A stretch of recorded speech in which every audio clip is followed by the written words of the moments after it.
whispered through the desolate streets, carrying with it the faint echoes of forgotten laughter and the rustling of unseen footsteps. Shadows stretched and contorted under the pale glow of flickering street lamps, hinting at shapes that defied logic and form. In the depths of the night, an old dust-covered laptop hummed to life on its own, its screen illuminating a solitary room cluttered with relics of happier times. A notification popped up, the scariest compilation videos that will haunt your dreams forever.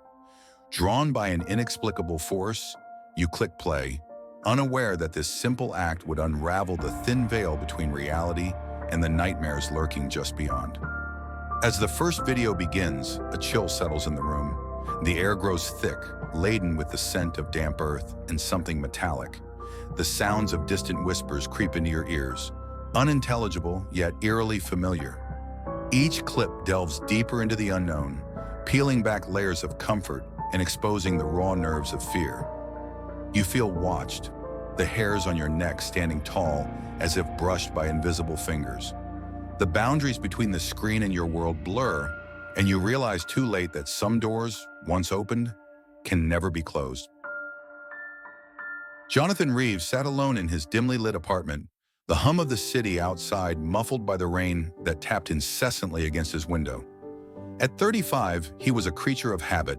Wake up, go to work at the publishing house, return home, and lose himself in books. Tonight, however, an unmarked envelope lay atop his coffee table, its presence both intriguing and unsettling. He didn't recall picking up any mail today, especially not something as archaic as a handwritten letter. He hesitated before reaching for it, a strange chill crawling up his spine. The envelope was made of thick, yellowed parchment, sealed with a wax stamp bearing an unfamiliar symbol. Two serpents intertwined around an hourglass. Breaking the seal, he unfolded the letter inside. The paper was rough and the ink appeared to have been written with a quill. You are cordially invited to experience the unseen world. Tonight at midnight, 13 Ashwood Lane. Jonathan checked his watch. 11:15 p.m. Ashwood Lane was only a few blocks away, but he had never noticed the number 13. Curiosity gnawed at him. Who would send such a mysterious invitation? And why him? He scanned the letter for any indication of the sender, but found none. The rain outside intensified as if warning him to stay indoors. He contemplated ignoring it, but an inexplicable urge compelled him to go. Perhaps it was the monotony of his life that made the prospect of an adventure irresistible. Grabbing his coat, he stepped out into the night. The city streets were unusually quiet, the typical bustle replaced by an eerie stillness. Streetlights flickered, casting distorted shadows that seemed to dance with each gust of wind. As he approached Ashwood Lane, a sense of déjà vu washed over him. The buildings here were older, their facades worn but dignified. Yet there was something off. The numbers on the buildings skipped from 11 to 15. No number 13 in sight. Confused, he double-checked the addresses, his breath forming clouds in the chilly air. A sudden rustling caught his attention. Turning around, he noticed a narrow alleyway he hadn't seen before, squeezed between two brick buildings. A tarnished metal sign swung gently at its entrance. 13 Ashwood Lane. His heart pounded as he stepped into the alley, the walls closing in with each step. The sounds of the city faded, replaced by an oppressive silence. At the end of the passage stood a door, ancient wood adorned with intricate carvings similar to the symbol on the wax seal. He reached out to knock, but the door creaked open before his knuckles made contact. Swallowing hard, he crossed the threshold, unaware that he was stepping into a realm where the lines between reality and nightmare blurred. The interior was dimly lit by candlelight, casting long, wavering shadows across the room. The air was thick with the scent of incense and something else, an undertone of earth and old paper. Jonathan's eyes adjusted to the gloom, revealing a circular chamber lined with shelves overflowing with ancient tomes, peculiar artifacts, and jars containing unidentifiable substances. At the center stood a group of people cloaked in dark robes, their faces obscured by hoods. They formed a circle around a symbol etched into the wooden floor, the same emblem of serpents and hourglass. One of them turned toward Jonathan, gesturing for him to join. His instincts screamed at him to leave, but his feet moved forward as if guided by an unseen force. "Welcome, Seeker," a voice echoed from beneath a hood. It was neither male nor female, but a disconcerting blend of tones. "We've been expecting you." "Me? There must be some mistake. I received this letter," Jonathan stammered, holding up the invitation. "There are no mistakes here," the voice interrupted. "Only destiny." The circle parted, making space for him at the edge of the symbol. Reluctantly, he stepped into place. The others began to chant in a language he didn't recognize. The cadence was hypnotic, each syllable resonating deep within his mind. The candles flickered violently, and the room seemed to spin. Images flashed before his eyes, glimpses of places he had never been, faces he had never seen, and creatures that defied comprehension. A towering figure with elongated limbs and hollow eyes stared back at him from the abyss of his thoughts. Panic surged through him, but his body remained motionless, rooted to the spot. "What is this? What's happening?" He cried out internally, unable to move or speak. The chanting grew louder, more intense. The floor beneath them began to glow, the etched symbol pulsing with a sinister light. Jonathan felt a pressure building in his chest as if something was trying to escape from within him. The cloaked figures raised their hands in unison, and the room filled with a deafening silence that was somehow louder than any sound. Just when he thought he would be crushed under the weight of the moment, everything stopped. The chanting ceased, the glow faded, and the figures lowered their hands. Jonathan gasped for air, collapsing to his knees. The leader stepped forward, extending a pale hand. "It is done," the voice proclaimed softly. "You have been marked." "Marked? Marked for what?" Jonathan managed to whisper, his voice hoarse. "You will soon understand. The veil has been lifted for you, but be warned, knowledge comes with a price." Before he could ask anything more, the candles extinguished simultaneously, plunging the room into darkness. When the lights suddenly reignited, he found himself alone. The chamber was empty, devoid of any sign that the gathering had ever occurred. The symbol on the floor was gone, and the shelves now held nothing but dust. Disoriented, Jonathan stumbled out of the building and back into the alleyway. The rain had stopped, but the clouds above hung low and heavy, obscuring the moonlight. He glanced back at the doorway of 13 Ashwood Lane, but it was no longer there. In its place stood a solid brick wall, as if the entrance had never existed. "What is happening to me?" he muttered, his breath quickening. He needed to get home, to make sense of everything in the safety of his own space. As he hurried back through the deserted streets, he couldn't shake the feeling of being watched. Shadows seemed to flicker at the edges of his vision, darting away whenever he turned to look. Finally reaching his apartment, he fumbled with the keys, his hands trembling. Inside, everything appeared normal, or so he thought. He went straight to the bathroom to splash water on his face. Looking up, he caught his reflection in the mirror and froze. For a split second, his eyes weren't his own. They were dark, endless voids. He recoiled, blinking rapidly. When he looked again, his eyes were back to their usual green. "I'm just imagining things," he assured himself, but doubt gnawed at him. He moved to the living room and sank into the couch, reaching for his phone to call someone, anyone, but found it unresponsive. The screen remained black, despite repeated attempts to turn it on. A soft tapping sound broke the silence. It was subtle at first, almost imperceptible. Then it grew louder, more insistent. It was coming from the window. Gathering his courage, Jonathan approached and pulled back the curtain. Nothing was there, just the empty street below. Suddenly, a shadow flickered across the glass from behind him. He spun around, but the room was empty. The tapping resumed, this time from the other side of the room. Panic set in as the taps multiplied, coming from the walls, the ceiling, even the floor beneath his feet. It was as if invisible entities were closing in on him. "Stop! Leave me alone!" he shouted into the emptiness. The noises ceased abruptly, leaving an oppressive silence that pressed down on him. Then a whisper echoed through the room, unmistakable and chilling.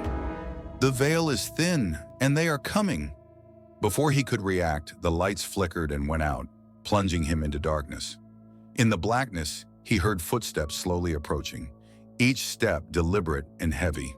His heart pounded in his chest as he backed away, searching for any source of light. Just as the footsteps seemed to be upon him, the lights flickered back on. The room was empty. Breathing heavily, Jonathan realized that whatever was happening was far from over. The boundaries between his reality and something else were beginning to blur, and he was caught in the middle. From the corner of his eye, he noticed the unmarked envelope lying on his coffee table once more. This time it was open, and a new line had appeared beneath the original message. "This is only the beginning." The morning light filtered weakly through the blinds, casting thin stripes across Jonathan's face as he stirred awake. He felt as though he hadn't slept at all, his dreams plagued by indistinct figures and echoing whispers. Sitting up, he rubbed his temples, trying to dispel the lingering fog in his mind. The events of the previous night rushed back to him: the unmarked envelope, the mysterious gathering, the unsettling occurrences in his apartment. Determined to regain a sense of normalcy, he decided to go about his day as usual. He dressed, grabbed his briefcase, and headed to the publishing house where he worked as an editor. The city's hustle seemed off-kilter. The colors appeared muted, and the sounds distorted, as if he were observing the world through a filter. On the subway, he caught glimpses of unfamiliar symbols etched into the advertisements and graffiti, patterns reminiscent of the emblem from the envelope. At the office, his colleague Emily greeted him with a warm smile. "Morning, John. You look like you've seen a ghost." He forced a chuckle. "Rough night. Didn't sleep well." "Tell me about it over lunch," she offered. "Sure," he agreed, grateful for the distraction.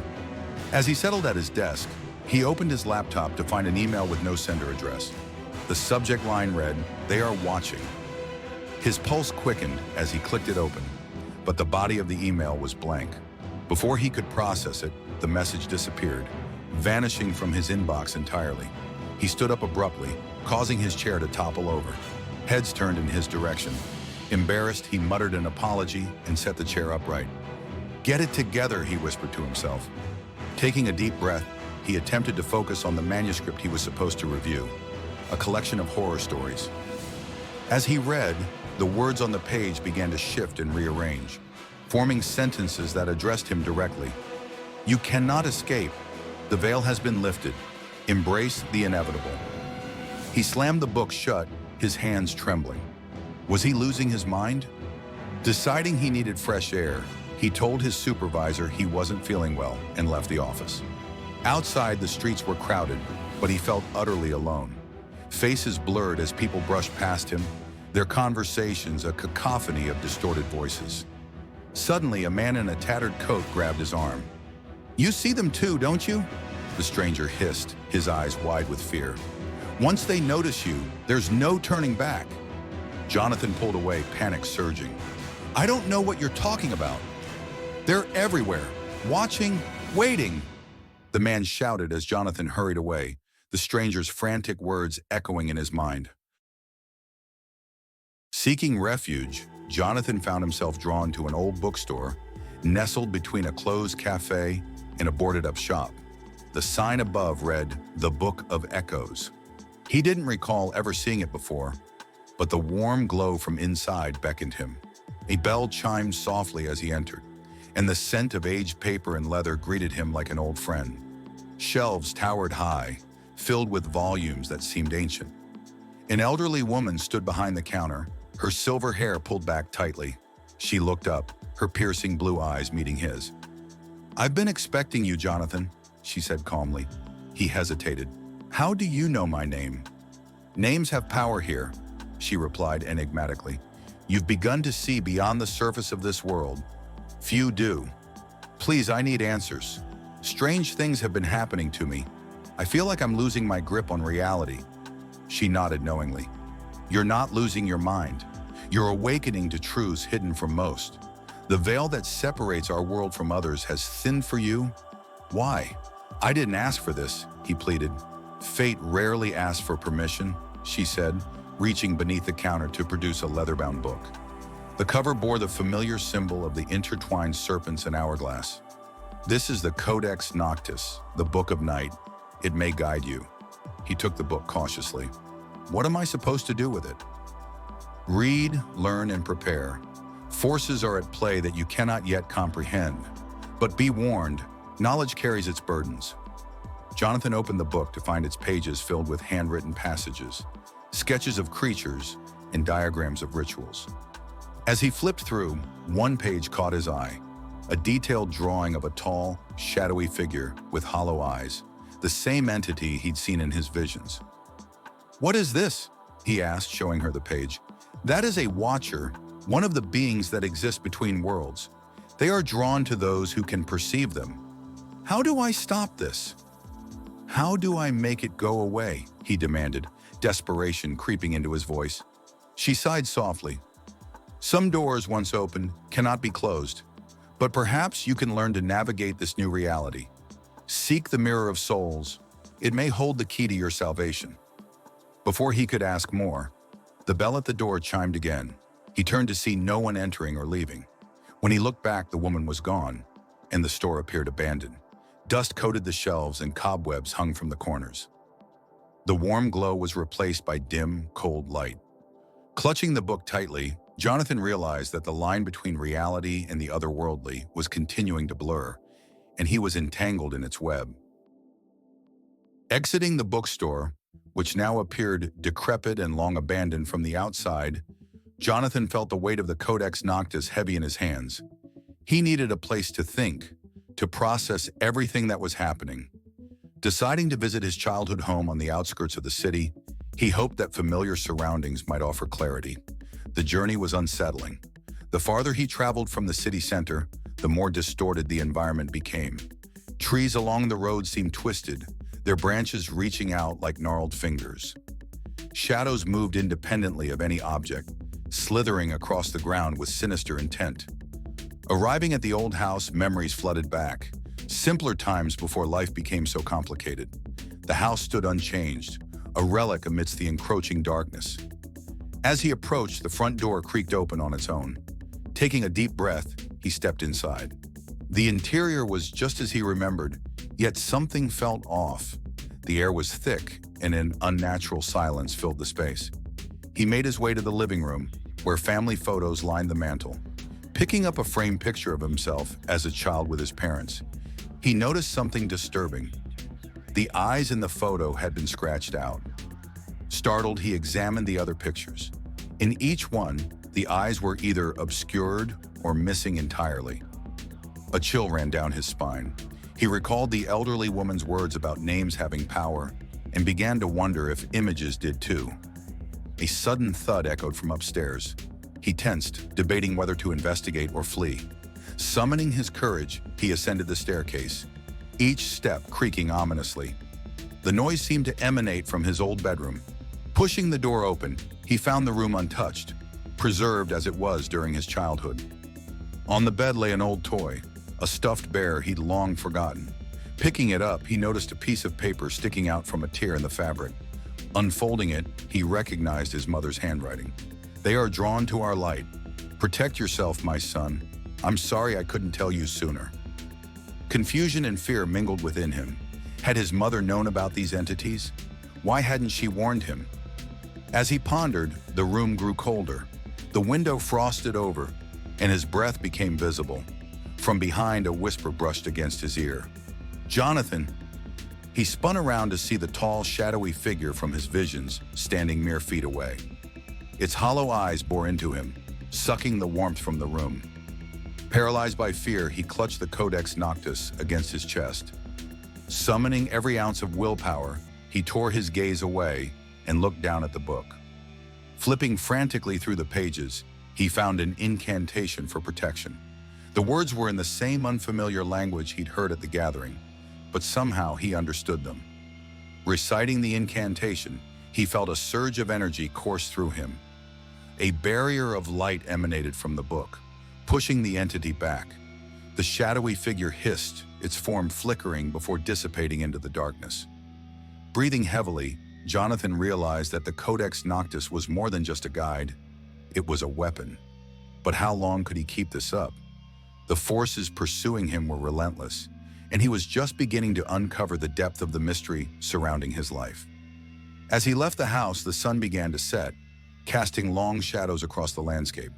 He knew he couldn't run forever. The only way forward was to delve deeper into the secrets that had been kept from him, no matter how terrifying the journey might become. Determined to find the Mirror of Souls mentioned by the old woman, Jonathan returned to the city, scouring the Codex Noctis for clues. The text hinted at a hidden network of individuals who, like him, could perceive the unseen realms. They called themselves the Veilwalkers, a clandestine group dedicated to understanding and combating the entities that lurk between worlds. He decided to seek them out, hoping they could offer guidance. The book referenced a location, a forgotten subway station beneath the city, accessible only through specific means. As night fell, he made his way to the nearest subway entrance, descending into the labyrinth below. The platform was crowded with commuters, but Jonathan was looking for something else. He observed the tracks closely, noting the patterns of graffiti and the placement of maintenance doors. Finally, he spotted the symbol of the intertwined serpents discreetly marked on a service hatch. Glancing around to ensure he wasn't observed, he opened the hatch and slipped inside. A narrow passage led deeper underground, the air growing colder with each step. Dim lights flickered along the walls, casting eerie shadows. After what felt like hours, he reached a heavy metal door with an ornate knocker shaped like an eye. He hesitated before knocking 3 times, as suggested by the Codex Noctis. The door creaked open to reveal a vast chamber filled with people engaged in various activities, studying ancient texts, practicing protective rituals, and discussing the latest sightings of otherworldly beings. A tall man with sharp features approached him. "You must be Jonathan. We've been expecting you." "How does everyone know my name?" Jonathan asked, exasperated yet relieved to find others who might understand his plight. "Word travels fast among the Veilwalkers. The awakening of a new seer is a significant event," the man explained. "I'm Marcus, one of the elders here." "I need help. I was told to find the Mirror of Souls," Jonathan said, showing him the book. Marcus examined the Codex Noctis with interest. "Ah, the journey you're embarking on is perilous but necessary. The mirror is a powerful artifact that can reveal truths and perhaps offer you protection." "Do you know where it is?" Jonathan pressed. "It's not a matter of where, but how. The mirror exists in a realm parallel to ours, accessible only through a specific ritual. We can guide you, but you must undertake the journey alone." Fear and determination wrestled within him. "I don't have a choice. These entities won't stop haunting me." "Very well," Marcus nodded. "Prepare yourself. The ritual is demanding and not without risks." The Veilwalkers led Jonathan to a secluded area of the chamber, where a circle was inscribed on the floor, surrounded by candles and symbols drawn in chalk. They provided him with a small vial of shimmering liquid. "Drink this. It will attune your senses to the frequencies needed to cross over," Marcus instructed. Jonathan uncorked the vial, hesitating momentarily before swallowing the contents. A cool sensation spread through his body, followed by a dizzying rush. The room around him began to warp and fade, colors blending and shapes distorting. "Focus on your intent," Marcus's voice echoed as if from a great distance. "Seek the mirror." Closing his eyes, Jonathan concentrated. When he opened them again, he found himself standing in a place that defied conventional understanding. The landscape was a swirling mist of colors and shadows, with fragments of structures floating in the void. In the distance, he saw a glimmering object, a mirror suspended in midair, its surface rippling like water. Cautiously, he approached it. As he drew nearer, figures emerged from the mist, translucent beings with elongated limbs and eyes that shone like stars. They watched him silently but made no move to interfere. Reaching the mirror, he gazed into its depths. Instead of reflecting, he saw scenes from his life, moments of joy, sorrow, and everything in between. Then the images shifted, revealing memories he didn't recognize. His mother performing rituals, his father studying ancient texts, and a hidden room beneath his childhood home filled with artifacts similar to those in the Veilwalker's chamber. A revelation struck him. His family had been part of this world all along, and his awakening was no accident. The mirror showed him that he was a legacy, destined to continue the work his parents had started. As he absorbed this knowledge, the mirror's surface darkened. A familiar figure appeared, the shadowy entity that had been pursuing him. It spoke in a voice that resonated within his mind. You cannot hide from us. The more you delve, the closer you come to oblivion. Summoning his courage, Jonathan replied, I may not be able to hide, but I can fight. The entity's form wavered. You are but a flicker of light, easily extinguished. Perhaps, Jonathan conceded, but even a flicker can hold back the darkness. The mirror began to crack, fractures spreading across its surface. Realizing he needed to return, he closed his eyes and concentrated on the ritual's endpoint. The sensation of falling enveloped him, and when he opened his eyes, he was back in the chamber with the Veilwalkers. You've succeeded, Marcus said, relief evident. Jonathan nodded, though he felt a newfound weight upon his shoulders. I know what I have to do now. In the days that followed, Jonathan immersed himself in the Veilwalkers' teachings. He learned about the myriad entities that existed beyond the veil, some benign, others malevolent. The shadowy figures pursuing him were part of a faction known as the Watchers, beings that fed on fear and sought to break the barriers between worlds. With the Codex Noctis as his guide, he honed his abilities, practicing protective spells and learning to navigate the spaces between realities. Emily, his colleague from work, reached out with concern over his absence. Torn between his old life and his new responsibilities, he decided to confide in her, hoping for understanding. They met at a quiet cafe. You've been AWOL for days, she said, worry etched on her face. Is everything okay? Not exactly, he admitted. But it's complicated. You might not believe me. Try me, she encouraged. Taking a deep breath, he recounted his experiences. The unmarked envelope, the gatherings, the entities, and the Veilwalkers. As he spoke, her expression shifted from concern to skepticism, and finally to intrigue. That's a lot to take in, she said carefully. But I believe you. There's always been something different about you. Relief washed over him. I was afraid you'd think I was crazy. Maybe we both are, she smiled faintly. But if what you're saying is true, how can I help? Just knowing you're on my side is enough, he replied. But I have to see this through. The barriers between worlds are weakening, and I might be partly responsible. Their conversation was interrupted by a sudden hush that fell over the cafe. Patrons froze mid-action, and the ambient sounds ceased. The lights flickered, and a chill enveloped the room. Jonathan, Emily whispered, her eyes wide with fear. What's happening? He stood up, senses alert. The Watchers were making their move. Stay close to me, he instructed, pulling out a talisman the Veilwalkers had given him. The shadowy figures materialized around them, their hollow eyes fixed on Jonathan. You meddle in affairs beyond your comprehension, their collective voice intoned. I'm done running, he declared, holding the talisman aloft. It glowed with an inner light, pushing the entity back slightly. Emily clung to his arm. What are they? Watchers. They want to break through to our world. The lead entity advanced. Surrender the Codex Noctis, and we may spare your companion. Jonathan's grip tightened on the book. You'll have to take it from me. Very well, the entity hissed. The confrontation escalated as the entities pressed forward.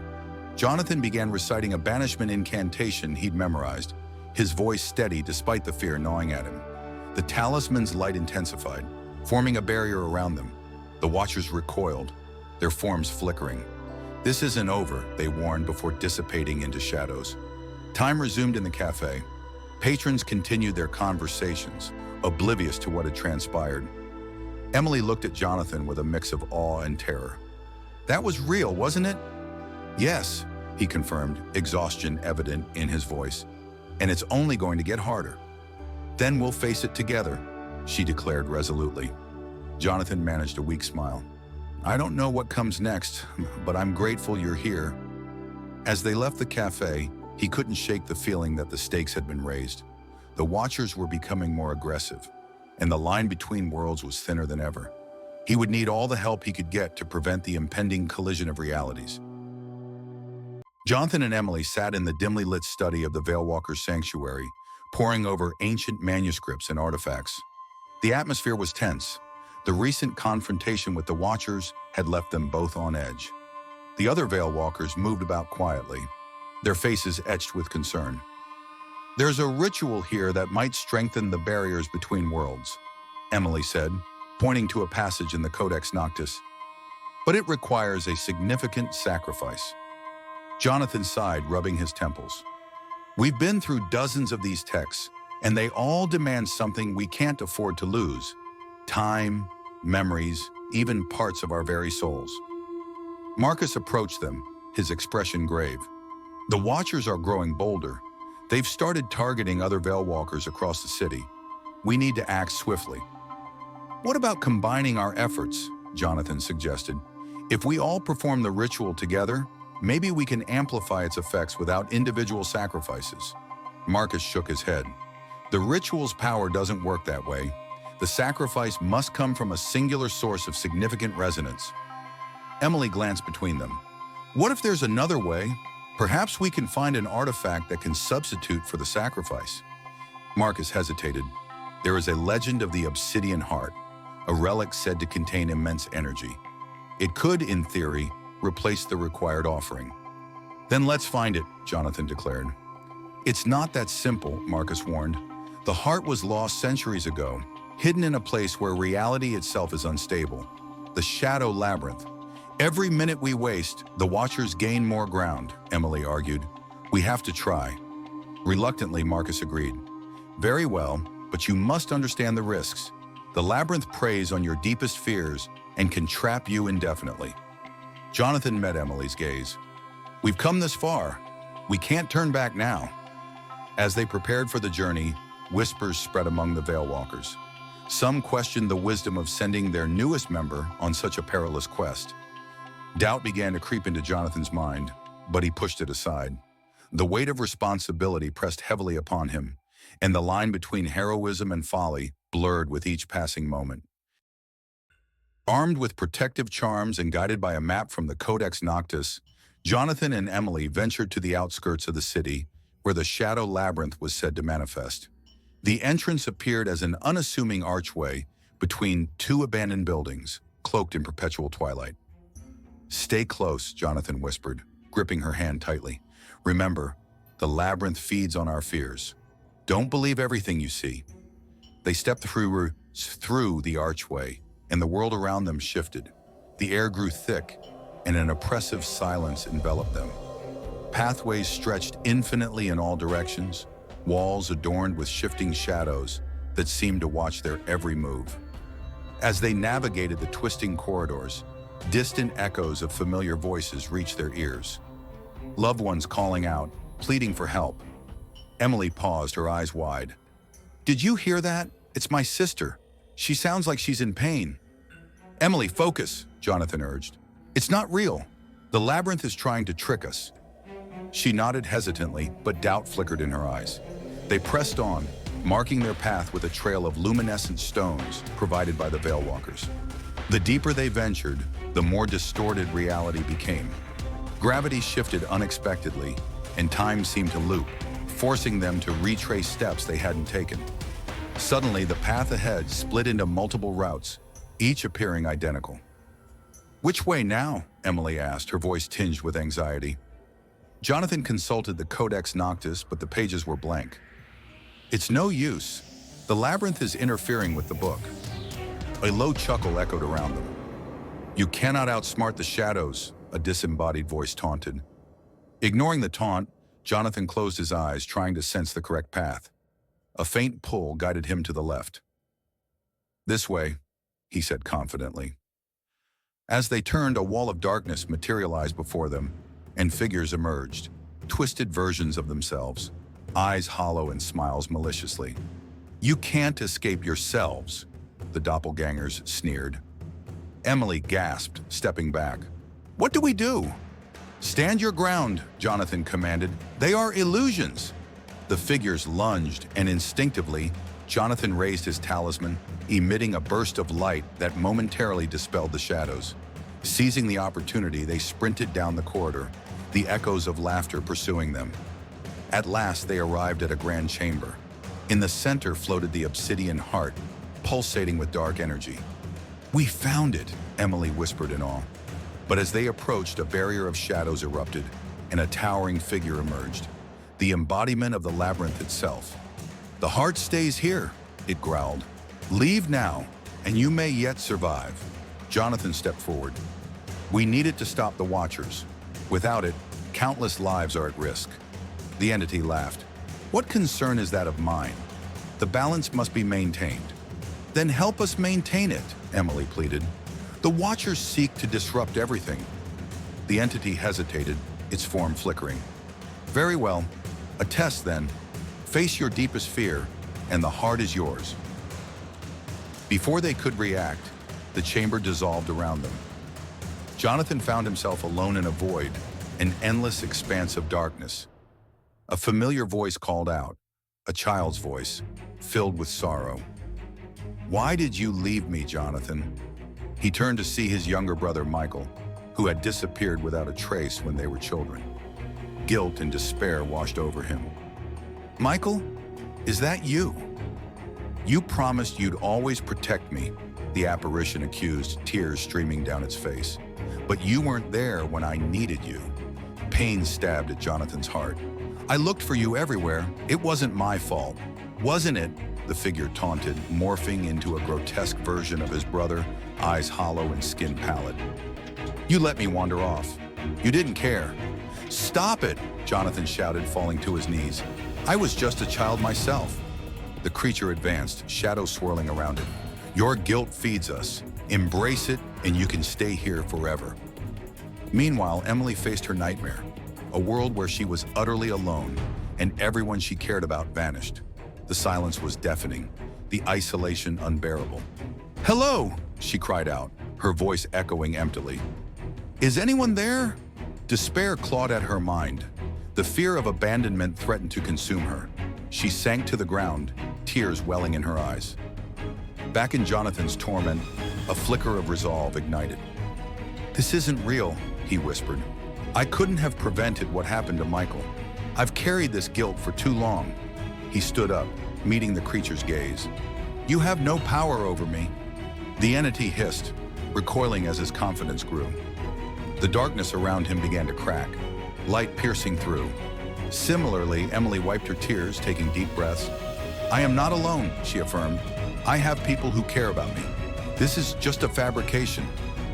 The void around her shuddered, the oppressive silence breaking. Reunited in the chamber, they saw the obsidian heart within reach. The labyrinth's guardian appeared once more. "You have faced your fears and emerged resilient. The heart is yours." Jonathan carefully took the relic, its surface cold yet throbbing with energy. "Thank you," he said sincerely. "Use it wisely," the entity warned. "But remember, every boon has its cost." As they made their way out, the path was clear, the shadows no longer hindering them. Emerging back into the city, they felt a renewed sense of purpose. "One step closer," Jonathan said, holding up the obsidian heart. "Let's hope it's enough," Emily replied, though uncertainty lingered in her eyes. Unbeknownst to them, dark clouds gathered on the horizon, and the Watchers prepared their final assault. The real battle was just beginning. Back at the Veilwalkers' sanctuary, preparations were underway for the ritual to strengthen the barriers between worlds. The atmosphere was charged with a mix of hope and apprehension. The obsidian heart rested on an altar, surrounded by intricate symbols drawn in silver and gold. Marcus addressed the assembly. "Tonight, we attempt what has not been done in centuries. With the heart, we have a chance to repel the Watchers and restore balance. But we must act quickly. Their forces are amassing." Jonathan and Emily stood at the forefront, their resolve firm. "Tell us what we need to do," Jonathan said. "The ritual requires the combined energies of all present, focused through the heart," Marcus explained. "But as the ones who retrieved it, you two will serve as the primary conduits." Veilwalkers formed a circle around the altar, chanting incantations from the Codex Noctis. The air hummed with power, and the symbols on the floor began to glow. Jonathan and Emily joined hands, feeling the energy flow through them. As the ritual intensified, the obsidian heart levitated, spinning slowly. Beams of light shot upward, piercing through the sanctuary ceiling and into the night sky. The protective barrier started to take shape, a shimmering dome enveloping the city. Suddenly, a violent tremor shook the ground. Cracks appeared in the walls and the chanting faltered. "What's happening?" Emily cried out. Marcus's face paled. "They're attacking the ritual directly. Their power is greater than we anticipated." The Watchers materialized within the sanctuary, their forms more solid and menacing than ever before. "Fools," they sneered. "Did you think we would stand idle?" Chaos erupted as Veilwalkers scrambled to defend themselves. Spells were cast, but the Watchers deflected them with ease. The obsidian heart flickered, its light diminishing.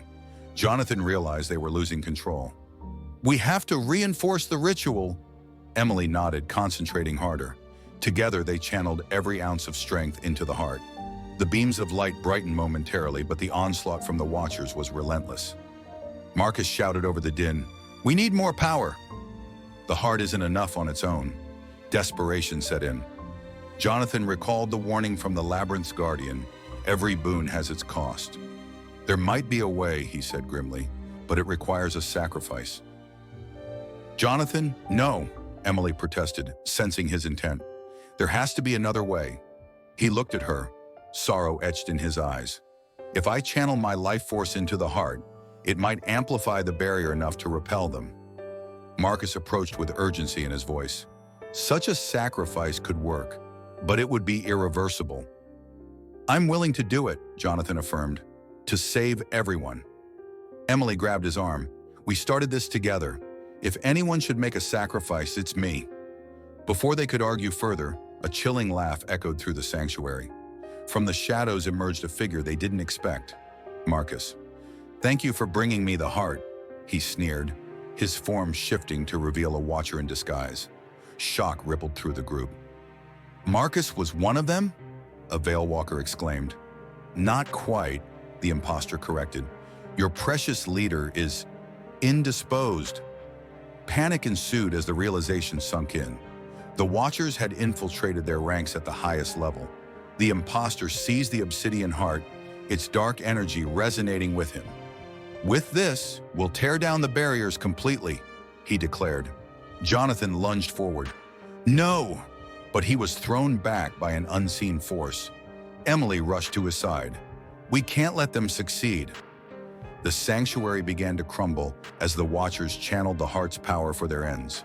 The protective barrier inverted, weakening the walls between worlds instead of strengthening them. Despair threatened to overwhelm Jonathan, but then a thought struck him. The Mirror of Souls. Maybe it can counteract this. "It's worth a try," Emily agreed. "But how do we access it from here?" He recalled the incantation he used before and began chanting, focusing on the mirror. A portal shimmered into existence, but it was unstable. "We need more energy," he said. Other Veilwalkers, realizing their predicament, joined hands and directed their remaining power toward the portal. The image of the mirror solidified. "Now or never," Jonathan said, stepping through with Emily close behind. Inside the realm of the mirror, time seemed to stand still. The Watcher's influence was diminished here, giving them a fleeting advantage. Jonathan approached the mirror, its surface reflecting not just his image, but countless possibilities. "Mirror of Souls," he implored, "help us restore balance. Show us how to stop the Watchers." The mirror shimmered and an apparition of his mother appeared. "Jonathan," she spoke softly, "you've grown strong." "Mother?" he gasped. "How is this possible?" "This realm connects all souls," she explained. "I can guide you, but the final choice is yours." "Tell me how to stop them," he pleaded. "You must repair the barrier from within," she said, "but it requires the purest form of sacrifice, love." Emily stepped forward. "What does that mean?" Jonathan's mother looked at them both. "One of you must willingly offer your essence to seal the breach. It's a bond that cannot be undone." Tears welled in Emily's eyes. "I can't lose you, Jonathan." He took her hands. "And I can't lose you. But together, maybe we can both make the sacrifice." His mother smiled sadly. "Such a combined offering is powerful, but it comes at the greatest cost." "Whatever it takes," or they said in unison. They turned to face the mirror, their reflections merging. A surge of energy flowed through them, connecting their souls. The mirror absorbed the light, amplifying it beyond measure. Back in the sanctuary, the Watchers faltered as a blinding radiance erupted from the portal. The inverted barrier began to correct itself, pushing back the encroaching darkness. The obsidian heart cracked in the imposter's grasp, its power nullified. "No! This cannot be!" he shrieked as the light consumed him. As the breach sealed, the Watchers were banished, their ties to the mortal world severed. The sanctuary stabilized, and the remaining Veilwalkers looked around in astonishment. But Jonathan and Emily were nowhere to be seen. In the realm of the mirror, they stood together, now ethereal beings of light. "We did it," Emily whispered. "Yes," Jonathan agreed, though a hint of melancholy tinged his voice. "But at the cost of our physical lives." "Perhaps," his mother interjected, "but your journey isn't over. You can guide others from here, ensuring the balance remains." They exchanged a glance, acceptance settling in. "Then that's our destiny," Jonathan said. As they embraced, the mirror's light enveloped them, and they became part of the eternal fabric that safeguards the worlds. A beacon of hope shining in the abyss. In the days following the cataclysmic event, the city began to heal. Those sensitive to the shifts in reality felt a calm they hadn't experienced in years. The oppressive weight that had hung in the air was lifted, and the skies seemed brighter. The Veilwalkers mourned the loss of Jonathan and Emily, but celebrated their victory. Marcus, having been freed from the Watcher's grasp, resumed leadership, though he carried a burden of guilt for his unwitting role in the near disaster. "We owe them everything," he told the assembly. "Their sacrifice ensured the safety of both our world and the others."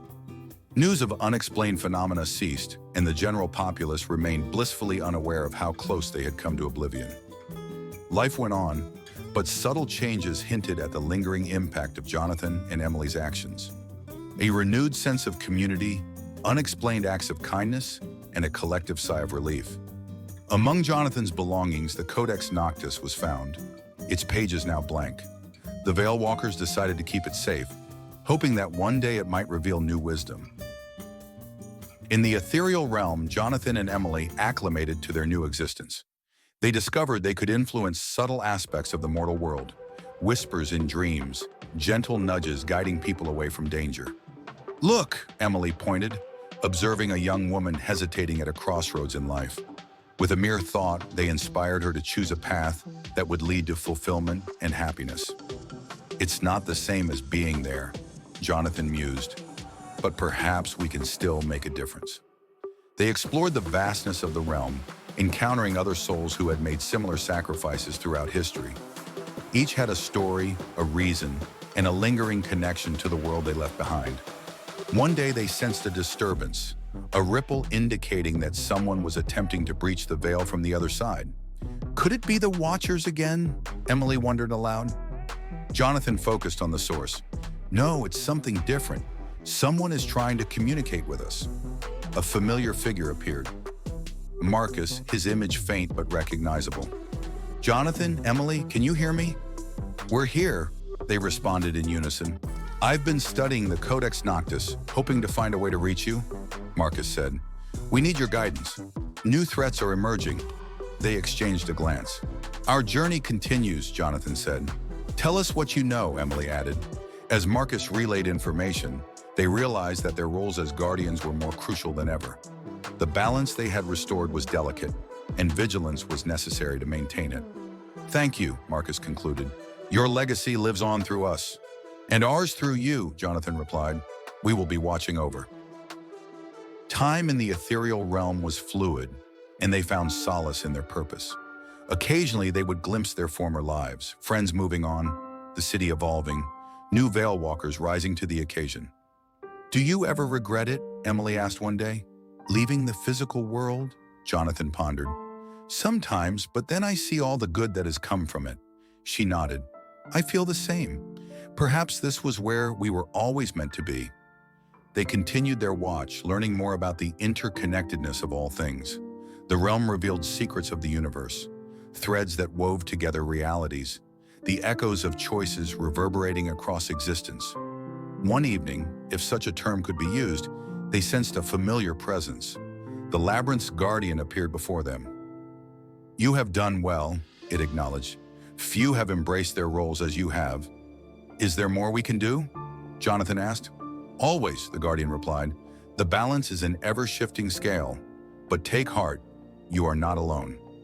Other Guardians emerged from the mists, beings of light and shadow, each representing different facets of reality. Together, they formed a council dedicated to preserving harmony across all worlds. Emily smiled. It seems our family has grown.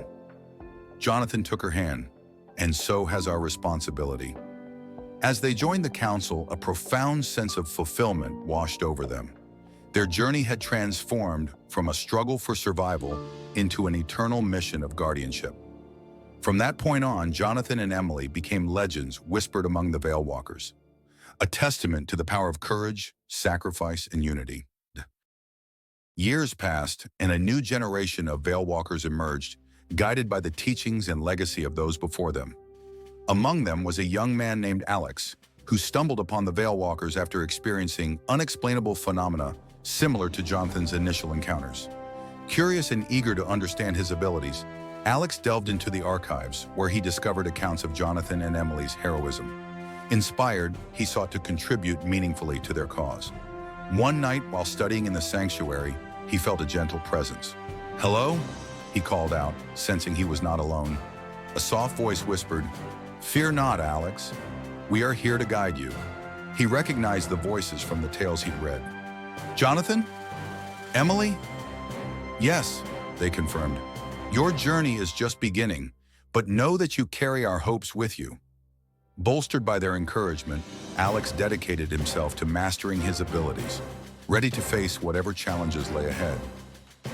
Despite the restored barriers, whispers of a new menace began to circulate, a subtle corruption spreading through dreams and thoughts, influencing people toward despair and chaos. The Veilwalkers convened to discuss these troubling signs. "It's unlike anything we've faced before," Marcus said, concern evident in his tone. "An insidious force that's hard to detect." Alex stepped forward. "Maybe we can seek counsel from the Guardians beyond the Veil." "It's a risky proposition," another elder cautioned, "but perhaps necessary." Determined, Alex prepared to perform the same ritual Jonathan had once used to access the Mirror of Souls. As he began, the sanctuary filled with a familiar light, and he found himself in the ethereal realm. Jonathan and Emily awaited him. "We sensed you might come," Emily said warmly. "We need your help," Alex implored. "A new darkness is creeping into our world." They exchanged a knowing glance. "It's the Echo," Jonathan explained. "A remnant of the Watcher's influence, subtle yet potent." "How do we stop it?" Alex asked. "You must strengthen not just the barriers between worlds, but the hearts of the people," Emily advised. "The Echo feeds on internal strife." "Unite them," Jonathan added. "Foster hope and connection. It's the most potent defense." Armed with this knowledge, Alex returned to the mortal realm, sharing what he'd learned with the Veilwalkers. Together, they initiated efforts not just to combat the supernatural threat, but to inspire community and resilience among the populace. Their strategy proved effective. As communities grew stronger, the Echo's influence waned. Acts of kindness and solidarity became commonplace, and the city thrived. One evening, Alex stood atop a building overlooking the cityscape, reflecting on all that had transpired. Marcus joined him. "You've done well," he commended. "I couldn't have done it without their guidance," Alex replied, gazing upward. "Do you think they'll ever return?" "In a way, they never left," Marcus said. "Their spirit lives on in all of us." In the ethereal realm, Jonathan and Emily watched with pride. "Looks like the future is in good hands," Emily remarked. "Indeed," Jonathan agreed. "Our chapter may have closed, but the story continues." They turned to rejoin the Council of Guardians, ready to face whatever else eternity might hold. Back in the mortal world, the Veilwalkers celebrated their victories but remained ever vigilant. The line between reality and the unknown would always exist, but as long as there were those willing to stand against the darkness, there was hope. The Veil endures, not just as a barrier between worlds, but as a symbol of the delicate balance maintained by courage, sacrifice, and unity. And as night fell, the city settled into a peaceful slumber, unaware of the silent guardians watching over them, ensuring that the nightmares remained at bay.